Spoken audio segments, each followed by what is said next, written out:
Hello, everybody, and welcome to another episode of the Capital Gains Tax Solutions podcast, where we believe most high net worth individuals and their professional teams struggle to find great capital gains tax deferral options. Not having a clear plan is the enemy, and using a proven tax deferral strategy such as the Deferred Sales Trust is the best way to exit highly appreciated assets tax deferred so you can create, preserve, and grow your wealth. I'm your co-host, Pearson York, filling in for Brett Schwartz. In each episode, I'm joined by some of the best wealth, business, real estate, and leadership individuals in the world to share ideas, deal stories, and inspiration. So together we can make complex tax deferral strategies simple and passive income plans achievable. As always, we're streaming on expertcresecrets.com and the Capital Gains Tax Solutions YouTube channel. And I'm super excited about our next guest. He is a wholesaler and real estate investor in multiple markets, around 9 different markets around the United States. He's growing rapidly, and he's going to provide a ton of value. Mike DeHaan. Mike, how you doing, man? Doing good. Yeah, appreciate you having me on. Yeah, absolutely. Well, I'm super excited to deep dive into what you kind of are doing. But before we do, tell us a little bit about your story. How'd you get to where you are? Yeah, for sure. So, like most people, I went to college. I got a engineering degree. In electrical engineering, based out of Gonzaga University up here in Spokane, Washington State, where I live. Went through that whole process. Wasn't really into college, but was like, cool. When I get a career after this, I will appreciate what I'm doing more. So got a job at Boeing right out of school, moved over to Seattle, worked at Boeing for like 5 years, and pretty much from day one, just hated it. After 5 years of that, I just couldn't take it anymore. And I just sort of jumped ship and was like, I don't know what I'm going to do. I'm just going to do anything except this. And, just decided I was going to figure it out. At that point in time, I was fortunate that, my wife was working and she'd had a pretty stable, decent job. I've been able to bank some decent money through my 401k and just from having that high salary engineering job. So we took the leap and we're just like, cool, we have our monthly budget we got to live off of. And I'm just going to try and figure out how to, make a business or just do something else with my life. So went down that route and started reading about business books, wealth generation, all that sort of stuff. Real estate wasn't even on my sort of radar at that point. I didn't come from a real estate family, didn't have any real estate background, but you read enough business and wealth generation books, obviously real estate comes up a lot. So ultimately I was like, cool, this is something I should probably look at. I decided I was going to start buying rental properties and flipping houses. I completely just liquidated my corporate 401k, paid all the fees and all that sort of stuff to give myself some working capital to start. And at that point, I bought my first rental property, and then I started flipping houses, mostly using partners on the side. And those houses I would, buy off the market. This was 2018, so it was kind of more possible to do that back then, or I would buy REOs. And then I guess fast forward to, late 2019, I started going off market, marketing for my own properties. And my initial intention was to buy discounted properties directly from sellers. Wholesaling kind of came around as a facet of that as we started to find more opportunities than we knew how to close on. And then COVID happened. I got laid off from the other job I was working at the time. I was actually working a development job, like web development job, doing more tech-based stuff. Got laid off from that, went full-time into my wholesaling business. And then that was, March of 2020, a bunch of stuff happened in the middle. But as of right now, we have 17 employees and we're operating in 9 different markets. My real estate portfolio has gone from kind of like zero when I started to just about 10 million at 50% ownership. And, we're doing 12 to 16 deals a month. I guess we were until the interest rate started to change. Now we're doing about 7, but we were doing about 12 to 16 deals a month across our different markets with our team. And, so there's a lot Awesome. there. Well, I'm excited to dive into. There's a lot to unpack there. So, but before we do, what are 1 or 2 strengths or superpowers that you have that have led you to be successful today? Yeah. So honestly, one of the biggest things, and I think this is why you see a lot of engineers that sort of cross over into real estate, is because of the systematized nature of the business. So when I worked at Boeing, I was a systems engineer. I worked on the assembly line and I worked in building out these complex manufacturing processes. So having that mindset of knowing how to build systems and like the if then that sort of approach allowed me to build out a pretty robust marketing system and sales system and follow-up system, which as I've gotten into real estate, I've realized, the technical side of that isn't a lot of people's forte. There's lots of great sales guys in real estate. There's lots of great marketers, but there isn't a lot of people that can actually package it into a system.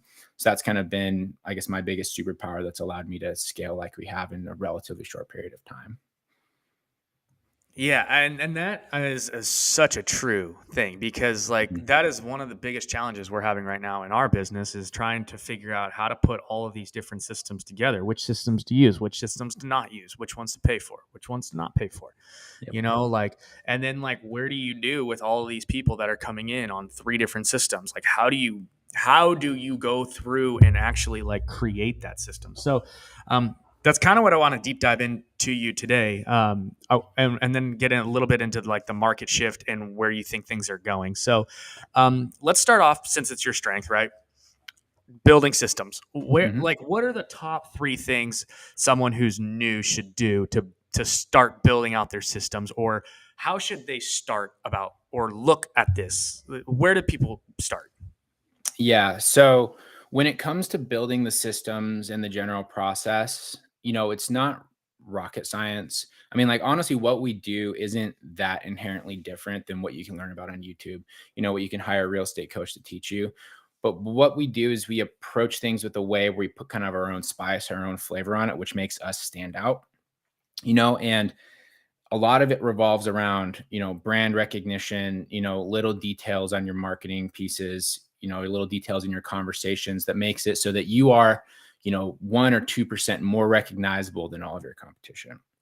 So that can be strong branding, that can be, strong web presence, that's, building out the like different web, I'm losing the word here, but basically where they see your ads on the web, on around the internet after they visit your website, the retargeting, all that sort of stuff.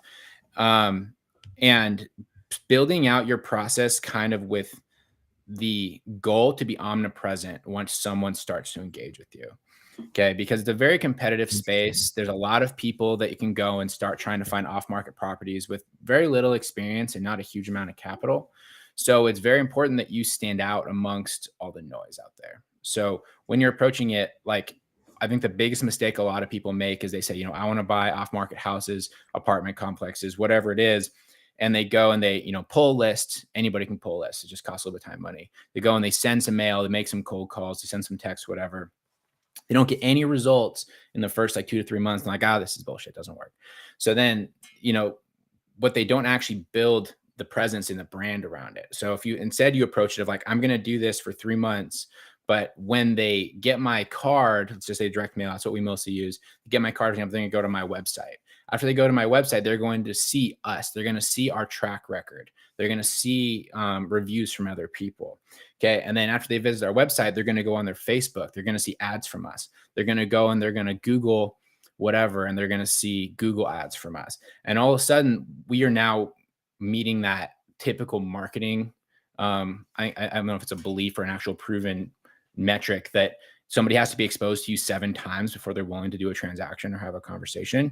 We're getting that within the first day or 2 once they visit our website and once they've engaged with us initially. So having that sort of thought process when you go into it, as opposed to, I'm going to be like a fly-by-night covert operator that's just trying to buy houses. Like, you can do that and you can still get deals, but I promise you, I'm going to get more deals than you, because people are going to know who they're dealing with. And I'm going to have a lot more, brand recognition than you will. So that's the number one thing for anyone that's starting, is lead with that, as opposed to worrying about pulling your data and, trying to, cut every single cent and dollar you can out of your marketing, because it's just not going to be as effective. So basically, what you're saying is you really need to make sure that you're really hitting that brand awareness aspect of the marketing piece, and that's a lot of it's for sellers. So let's flip to the other side, right? Dispositions. How are you disposing of these properties? What are you doing with leads that are coming in? What is the system that you guys use to get rid of these things? Yeah, so it's very similar, right? So most of our deals that we wholesale, we sell to kind of the same buyers, just because the biggest risk as a wholesaler, it's very expensive to get deals signed around. It's a very expensive business to run. And the biggest risk is ending up with buyers who are not able to perform or not being able to sell a property. You can spend, like, our average cost per contract is about $3,000. So, if we're getting 15 deals a month, we're spending $45,000 a month on marketing, right? And it pays off because we have margins. Like, a single deal can pay for that entire month very easily. But what can happen is you start working with new and inexperienced buyers, and all of a sudden you have these deals that you're getting signed around, but people can't perform just because they can't get their own stuff together. They don't know how to get a loan. They don't know how to close, do all that sort of stuff. So what we do is we basically have our key buyers that get almost everything, but every now and then our key buyers that want the deals, they don't have the ability to close, they're out of funds, whatever. So we need to have that strong presence. So we send out, like, we have an email list, we have a texting list, and we send out our deals to every single list, regardless of whether if they're available or not. And sometimes what it'll do is it'll at least like stir conversation, it'll stir engagement, and all of a sudden we're being known as the guys that have deals, right? The dispo guys that have the opportunity for other people to buy. So then when you are sending a email out, or a text out, and it's connected to your company, you now have more credibility because they see you as the company that sends out stuff, multiple times a week, and they want to engage with you. And not only that, but because they missed out on the last deal, they're going to be more competitive with their offers, and they're going to be more willing to try and get us out again. So it's kind of the same process, it's just sort of like a little bit different language in your engagement with individuals. Definitely. So some of the pushback that I think a lot of wholesalers might get is, I mean, comping out a property, right? There's like some pretty basic, like, fundamental things that you can do to comp out a property, but then, like, there's some things that some wholesalers do that investors don't agree with, or the investor doesn't agree with how the wholesaler does it, or vice versa, right? Like, there's some issues with how people view the deal. How do you overcome that as a wholesaler? Like, what is there, like, a certain criteria that you use that's like a golden formula that works every time, or what's the play there? Yeah, so it is really challenging, and because everyone has different buying criteria as well. Some people are okay with value add opportunities. Some people only want to do, carpet and paint. Some people are willing to subdivide land. Some people, they don't want to touch anything that's outside of a normal size lot. Like, so it kind of comes down to this is where going with like that brand first with your buyers helps, because as you engage with people and you build out that buyers list, you instead can approach many deals as who would be interested in this and what are they looking for, as opposed to how do I make this deal appeal to the most common denominator. Because then what you can do is, instead of having to, get things at incredibly massive discounts, which has gotten more and more difficult over the last couple of years, you can instead say, hey, I know that I have, this seller that wants a property that fits these specifications. This is kind of the price discount that he's looking for. And I know this because I've talked to him. And you can instead try and go and get that deal with that in mind. When it comes to the general, like general population deals, like sort of standard houses, I mean, we don't do anything too crazy. We basically will do a multiplier off of the after repair value based off of the size of the deal and the margins. So, if it's over $500,000, we'll do like 80% of the after repair value minus repairs. That'll be our offer. And then if it's less than that, we usually do 75%. And then in some of our markets, we're in like really, really low price areas like Dayton, Ohio, where properties are like 50 grand. With those, we'll usually do 60% off of after repair value minus repairs. And, those are kind of like general houses, but I think the problem a lot of people have, especially when they're starting to wholesale, is they try to get prices that appeal to everyone. When, I mean, you have a customer, like your customer in this is the end buyer. And if you know what they want, you can build your product around them, on each individual basis. And it's a lot more work analyzing the deals, especially when you have a lot of lead flow. But that's also one of the big reasons we're able to do a lot of deals, is because, we know what our people want and we just get things with that in mind instead. So. Yeah, and that makes a lot of sense. So instead of basically trying to appeal to the general masses, understand what your few key buyers are looking for, and then go after deals that they want. Yep, exactly. And then if there is stuff that's kind of gray and you don't necessarily know if you have anyone that wants it, I mean, we've always approached opportunities as, we will get them at prices that we would want to buy them at, with a thought process that if we would want to buy them, somebody else will as well. But even then, that's not always the case. So we've had deals that we've tried to wholesale for like, $20,000, $30,000 assignment fees. Everyone's like, oh, there's no meat on the bone on that. We'll close on it. We'll flip it and we'll make like 85. We've had a couple like that over the last, year and a bit. And it's like, well, I mean, everyone was hating on that deal, but we did perfectly fine on it. But, right. It's just, our typical MO is we try not to back out of stuff whenever possible. So we always just sort of approach it with the intent to actually close on it.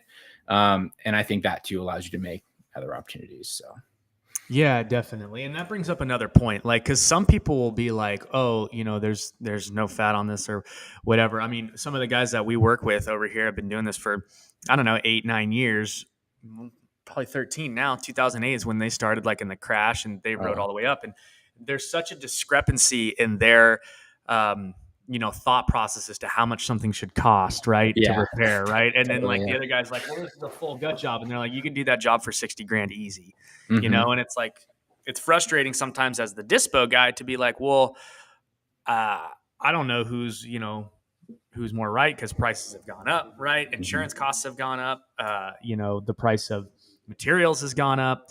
Like, where do we? So how are you guys navigating that challenge where the inflation has taken prices up, and you guys are now still flipping, right? Mhm. How are you handling that? Supply chain issues, all that good stuff. Yeah. So, I mean, it's definitely more challenging. We are flipping quite a bit less over the last 6 months. We haven't bought anything to flip. We've bought stuff basically at numbers and with the intention to basically be able to refinance out and keep it as a rental. Um, if we weren't able to flip it, but we've mostly been wholesaling over the, since the market started to turn here, we're in August. So 3-4 months ago. And then with stuff that we are sort of unsure about, like the value or the way things are going to go, we've been doing a lot of creative financing stuff. So, seller carries, seller wraps. We've done a handful of novation agreements, if you guys are familiar with that, which is basically where we partner with the homeowner to flip the house. Yep. And what that'll do is it'll greatly limit our risk exposure, because we don't actually have to get a loan and take title. We basically, get a POA over the person, and then we put a lien on the property for our profit and our cost to fix it up. So that way, if they, it doesn't sell, we basically are secured by the asset over the long term. We've been doing some subject twos with older sellers that, refinance over the past couple of years and have like 3.5% to 4% rates.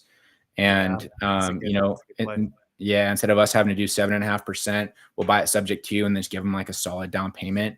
And then, that way they can get as much equity out as they're going to be able to get. We don't have to put in as much on the money side of it, the finance side. So it's approaching things away from just like a cash offer sort of circumstance. Yeah. And that's been huge for us. Yeah, definitely. So when you guys have scaled pretty good. What, and we talked about, implementing the systems. Obviously that's a huge part of it. Yeah. So what are and we talked about the brand awareness being a big part of it as well. With things kind of going in the wrong direction, I'll say, right, from a marketing standpoint. Where are you guys with your scalability? Because you mentioned you were in 9 markets, and then you kind of said Boise took a dump. It did, right? yep. So, what are you guys doing to combat that right now? Yeah. So one of the biggest things that we've done, and we started doing this when we scaled anyway, to reduce that downside, because like I said, it is such an expensive business to run, and the typical time for your money to come back to you is like 90-ish days. If you look at how long it takes for the marketing to go through, you to have the good conversations, the transaction to go through, you help people move, do all that sort of stuff, take about 75 to 90 days. So as we scale in these different markets, we primarily started working with key partners in those markets that basically were our primary buyers and our local experts. So what that would do is it gives us a much more easy solution on the exit, as opposed to us having to build out a brand presence and establish like a full dispositions process and all that sort of stuff there. We have a key person that we work with in these places that we're almost like marketing for them. Right. So we know what they're at. And it goes back to what I was talking about before. We have like our buyers buy box. We just target those things, and it allows us to, sure, we give up on some of the upside of the deal because we split it with them, but it's reducing our risk because we know we're going to be able to get stuff closed because they are tied into our system with us. So that's been one of the biggest things. But obviously with stuff like Boise going sideways, I mean, there's some markets right now that just exploded so much. I mean, Boise, that market's insane. Like we were putting in cash offers down there for like 2.5 times what a house sold for on the market in like 2019. Like there'd be a house that was Wow. sold for 180 grand, and we'd be putting a cash offer on it for like 500 grand. Because the thing's going to be worth when it's fixed up 650, but it's like a Vinyl Village, 3-bed, 2-bath rancher. But that's Yeah. just how it is. And so what happened as the market turned, all those people are like, well, where am I going to go? Like, I can't afford to buy anything else here. I don't want to overpay for these properties. I just want too much money for my property. It's like, well, I don't know. Like it just sort of stopped dead. Most of our other markets have been fine though. It was mainly just that one that went well. Some of our stuff in the South has been good. We were actually doing some stuff in Orange County, and that's been going great. Of all places, surprisingly, that was the one that I really expected to go sideways, but that's actually been better than our Idaho and our Colorado markets. So it's just interesting. Yeah, absolutely. So what markets are you in? Yeah, so Spokane and North Idaho are our home markets. This is where I own most of my rentals as well. We are in outskirts of Chicago. So like there's a bunch of different towns about an hour away from Chicago city center that we market to. We do Dayton, Ohio. We're doing Augusta, Maine. We are doing, where else are we at? Colorado Springs, Boise, Idaho, Orange County, Ocean Shores, Southern California. And is that all of them? I missed one. Oh, San Antonio, Texas. Gotcha. I think that's all of them. Yeah. So kind of all over the place. Gotcha. Okay. And how do you guys enter a new market? So originally the way we were looking at it was kind of like how most people would. So, you look at the growth in the area, you look at the price to rental ratio, you look at the investor presence, and we would go through and just, kind of analyze that with our own basic metrics. Honestly, it was kind of like a wag a lot of the time, right? And what we would basically just commit to marketing somewhere for a few months. If it didn't work, we would pull it somewhere else. That's how we originally started scaling outside. And then as the market started to get weird, because we've added several of these markets over the last couple of months as the market started to get funny, and it just came down to finding those key people. And so just going different networking events. I'm very involved in the real estate investment community nationwide. I'm in a bunch of different mastermind groups. We'd find people that were super strong buyers, wanted to work with us, and that would sort of dictate where we would go. That doesn't necessarily mean that we would go with everyone that was like that, because we have a lot of people that were in super competitive markets where I'm like, I don't really know if we can find opportunities there. Like Austin, Texas, like that's going to be a difficult one right now, because despite what's going on, there's still so much money and so many people moving there. I'm not confident in us being able to get really good deals. But yeah, I mean, if there's a strong buyer there that wants to work with us, like we'll definitely give it a look. So really, you guys start with the buyer, and then you go and do the marketing for the buyer. So you're almost acting as a real estate agent company, just nationwide, and technically just wholesaling the deals. Kind of, yeah. Because we market for them all directly off market. We're doing all the negotiations. We're doing a lot of the basic due diligence and that sort of stuff. And then they're almost more like the agent. In fact, a lot of them are agents because they have their list of buyers on that side. We're basically just supplying the inventory. Okay. So a lot of these people that are your boots on the ground are really agents. Yeah, quite a few of them are. Not all of them, but a lot of them are. Interesting. Okay. Yeah. All right. So then that leads me to this question. What kind of softwares and stuff are you guys using to track all your stuff? Yeah. So, we have a CRM.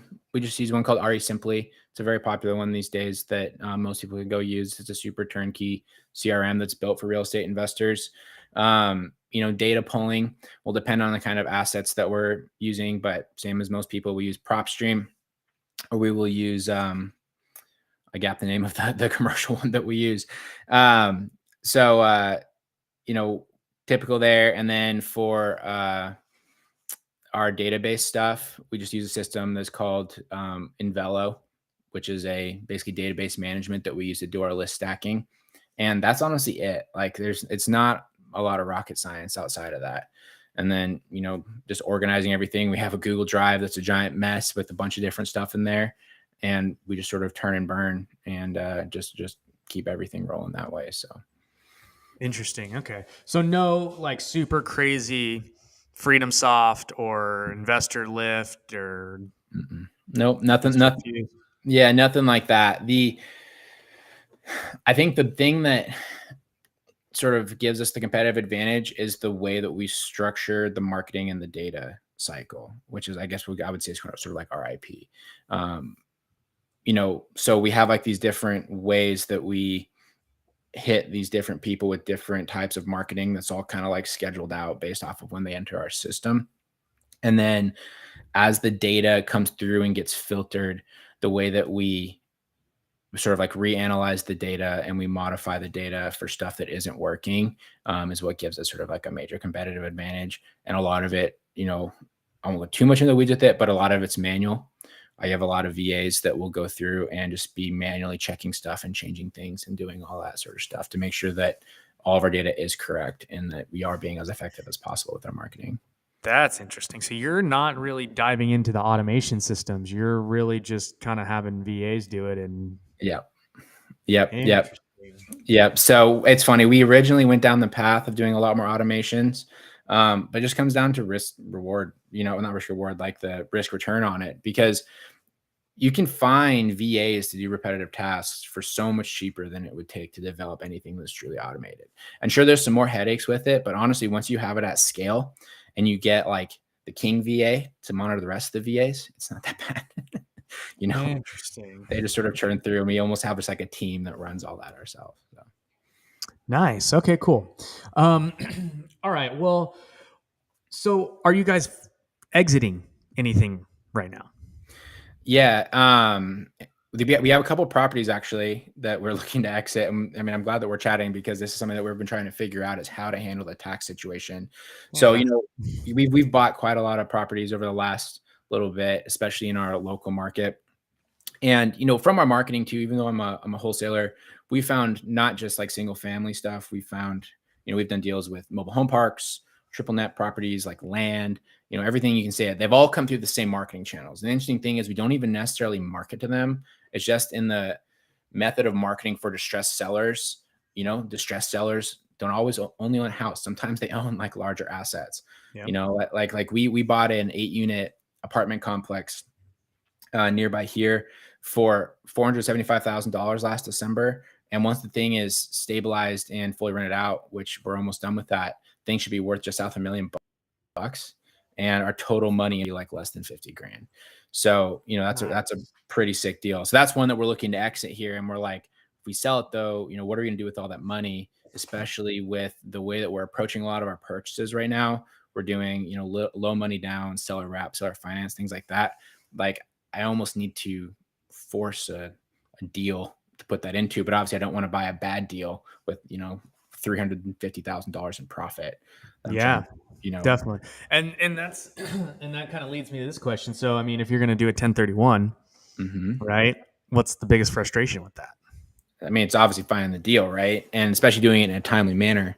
And I know that we'll have opportunities, but obviously I want to be stepping up. I don't want to be rolling an 8-unit into like 10 single families, which is going to create 10 more problems. Like I would love to go and get that into larger debt.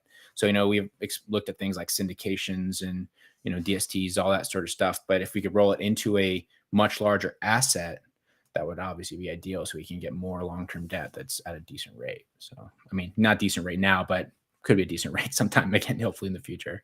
Yeah, no. Yeah. And that's the ticket, right? And that's, and that's really what the value proposition is, that we can provide is, you mentioned DST.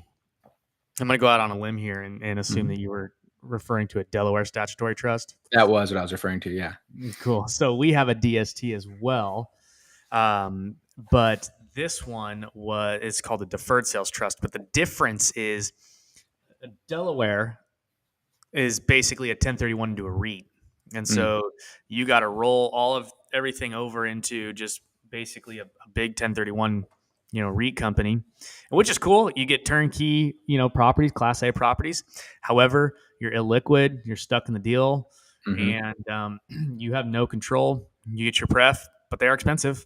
And it's a good way to solve a mortgage over basis, which you guys don't have that problem. It doesn't sound like. Yeah.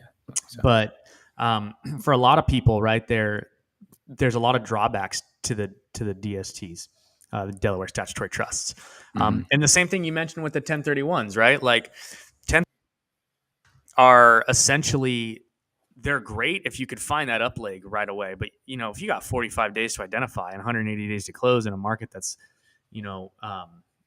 unstabilized, you do not want to be a motivated buyer in an unstabilized market. Yeah, absolutely. And so, but what's really cool about the deferred sales trust is that it's like kind agnostic. So you don't have to go into real estate right away. You have the option to, but you don't have to. You can sell a commercial building and you can go into a business, crypto, some stocks and bonds if you want. If you find a good real estate deal, you can go into real estate when you want. So there are so many different ways to skin that cat. There's no time constraints. So you don't have this 45-day window where you're trying to cram in and find a deal. So we had a gentleman in 2006. Imagine this. He had a $20 million commercial property across from the Minnesota Vikings Stadium. And he had done multiple 1031s and finally got to the point where he was like, look, I don't want a 1031. I see the writing on the wall. I think the market's going to be going down here soon, but I want to liquidate. I want to get out. I want to pay off my debt. And I want to just kind of chill. Like, I don't like where this is going. So he ends up doing a deferred sales trust with us. Saves about $3 million in tax, pays off all of his debt, puts all of the proceeds into a super conservative mixture of bonds and mutual funds. He earned about 4%, but he was earning 4% on that $3 million that he saved as well. 2012, he gets a call from the bank, and they're like, hey, that property you sold back in 06? He's like, oh, yeah, that one to the 1031 buyer who way overpaid for it. They're like, yeah, we're foreclosing on them. We want to know if you want to buy it back. He's like, well, how much is it? And they're like, it's about 40% off what you sold it for. He's like, yeah, give me 3 days. So he turns around and he partners with his trust, and he goes and he buys the property back. And on top of that, he got a brand new depreciation schedule. Nice. So that doesn't happen every day. But he was set up for success, right? And because he didn't have the time constraints, he didn't have the like kind constraints, he had control over the timing. He had control over the assets and when he was going to go in and when he was not. And so, he's a billionaire now, but it just goes to show you that when you're set up, right, you can exit like the billionaires, right? If you do the things that they do. So that's the quick deferred sales trust story. And if you guys are interested in learning more about that, you can go to capitalgainstaxsolutions.com. We have a mastermind every Friday at 10 a.m. Pacific, 1 p.m. Eastern. So, Mike, I'll definitely invite you to that so you can come and learn and check it out. Bring your CPAs, bring your financial advisors, bring your attorneys, estate planners, bring your wives, all that good stuff, right? Phenomenal place to just learn and grow. So that could be an absolute home run for you guys. Especially if you're looking to liquidate more assets in the future, right? And get liquid and diversified and wait, there's a lot of really cool things you can do with it. Yeah, I'll definitely have to connect with you because looking at, I have a handful of properties I bought 2018, 19, 20 that have grown a huge amount. And I realistically have probably 1.5 million in profit that I'm going to be sort of looking to liquidate here over the next 3 to 6 months. So I should talk to you about that. Yeah, no, absolutely. Depending upon where they are, right? You're looking at 20 to 50% if you're in California. So if any of those are in Orange County. Yeah, no, unfortunately they aren't. They're all in Washington State where we don't have state income tax here. So that's the one area that we, do pretty well. But that's huge. Yeah, that's big time. Where it really starts to make a lot of sense is when you're at $1 million net proceeds going into the trust and $1 million gain. You pass that, no matter what market you're in, it makes sense to do a deferred sales trust because you're going to earn a preferred rate of return on the money. And so, it's that's the ticket, right? You while you're waiting, you're earning on that tax that you would have paid. That guy earned 4.5% on $3 million. Otherwise, it's gone to the government, and he didn't have to. He didn't have to set himself up for failure. So Yeah. it's a phenomenal solution, phenomenal tool. Sweet. About that. So, all right. Well, Mike, we're definitely coming up on our time here. I know you're a busy guy. So let me get you into the lightning round really quick, and then Yeah. we'll plug your podcast, and we'll go from there. Cool. All right. So lightning round. What is your favorite leadership quote? Oh man, true leadership quote. I don't know if this qualifies as a leadership quote. It kind of does, but I love that you're the quote. You're the sum of the 5 people you spend the most time with. That's a big thing that I've sort of taken to heart especially as I started to get into entrepreneurship. And I would have like all of my corporate friends that I weren't exactly escalating my entrepreneurship goals. So making sure and being intentional to join groups and engage with people that were like-minded was huge. And so that's the big thing that I always recommend to people who are sort of looking to go on a similar path. Awesome. What is your favorite book? 4-Hour Work Week. That was the book that I would say changed my life. I was really unhappy when I was at Boeing, and I was actually on vacation, and I read the 4-Hour Work Week. And it's when I was in Hawaii with my now business partner, and I was reading this book, and I was telling him, I was like, bro, like we don't need to work these jobs. Like we can, like you need to read this. We can go and do something different. And I quit my job 3 months after that. So I got to read it. Yeah, I have not read that one yet. I've only heard good things about it. Yeah, it's good, and it's one of those things that if you're versed in business and like, passive income and outsourcing different parts of your business or stuff, it's pretty simplistic. But when you're completely new to that, it was like world shaping for me. Yeah, definitely. Okay. What are you most curious about right now? Yeah. I mean, what I'm most curious about is just like our current situation with finances and like the world economic situation. And I mean, especially because I don't think the real estate market is going to crash, because I feel like individuals have figured out how to game the system, and the government has, set it up so that you can buy houses kind of regardless of the price. Right. So I've been thinking about this a lot recently. They've already have the FHA loans that you can use to buy a house for 3.5% down, or sometimes, a VA loan for 0% down. Yeah. Sure, the associated cost with that, when the interest rates go up, that makes it less affordable, right? But so that's been the whole thing. People are saying the market's going to crash because people can no longer afford the monthly payments on these mortgages. But now you're starting to see people have gamed the system where they are saying, hey, we have this house for $450,000. To have the same payment as last year would have to sell for $350,000. But we will give you $25,000 towards your loan to make it so that your rate's only 3%. Right? That's a big thing we've been seeing on a lot of listings. And I noticed that, and I start to think of, is the market actually able to crash while there's people that, everyone has discovered that human beings live on a monthly budget, right? A lot of people have known this for a while, but that's the only thing that matters is their monthly nut being covered by their money. And when you have everyone being aware of that, and they are now gaming the values of their assets so that the monthly payment's always affordable to the consumer, will the price of properties ever actually go down? And also, will the government allow it to go down? Because they can even do their own things to make that monthly payment also stay lower, doing 40-year mortgages, 50-year mortgages, things like that. So I'm just extremely fascinated and curious about what's going to happen there, especially because I feel like there's a lot of people that are determined to make sure that 2008 doesn't happen, even if it's not sort of like a by the books way, with their own creative, motivations. So yeah, that is an interesting facet, because on the one hand, you have all these like people who kind of, I think it's millennial investors who are like just like itching for a 2008 to happen, because they feel like they missed out, and they're like not able to, they weren't able to capitalize really on that time, right? Or they missed it. And so they're like, oh, like I really want the market to be down so we could have this like fat buying opportunity. Every headline on YouTube is the market's crashing. It's the biggest crash ever.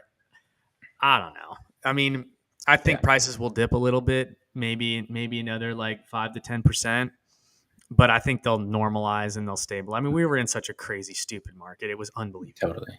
You know, you were paying 2.5%, 2.5 times over the value of a home, man, and it was going so quick. Like, Mm-hmm. you know, it's asinine, like to think like that. I mean, I have a listing right now where it's $578,000 for an 800 square foot condo in Irvine. That's Yeah. like dated from like 1985. Yeah. And like, it's dropped from 599, and I'm like, selling it. Like, look, like, this is crazy. Like, I bought a 3,600 square foot house, brand new build in Vegas for 500,000. Mm-hmm. Like, Yeah. like prices are just bananas. So Yeah. I Yeah. do think they need to stabilize a little bit, and I do think that they will kind of calm down. What happens with, I don't know, the currency in China and all that kind of stuff, that's a whole nother aspect. So who It knows, is. right? Yeah. Right. And and that sort of stuff. It's funny. People always talk sort of doom and gloom about the currency going down and all those sort of things. But I mean, I don't know. Lots of other countries, they do okay with not being like the number one. Like, it's not ideal for sure, but it's also just part of history, unfortunately. And I think the biggest thing anyone can do right now is to position themselves to, be wealthy enough that it doesn't entirely affect you. The worst thing you can do, honestly, is be middle class, and that's the unfortunate truth right now. Yeah, definitely cool. All right, well, Mike, thanks so much for coming, man, and thanks for your time.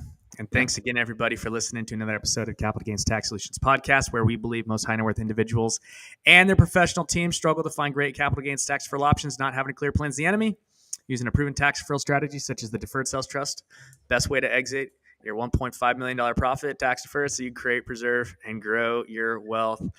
Rate, review, subscribe, share, like, comment, post, repost, all that good stuff on our interwebs deals. Yeah. Right. Cool. Get us out there, guys. So thanks again, everybody, and we'll see you again. Mike, thanks again, man. Really appreciated the talk. Cool.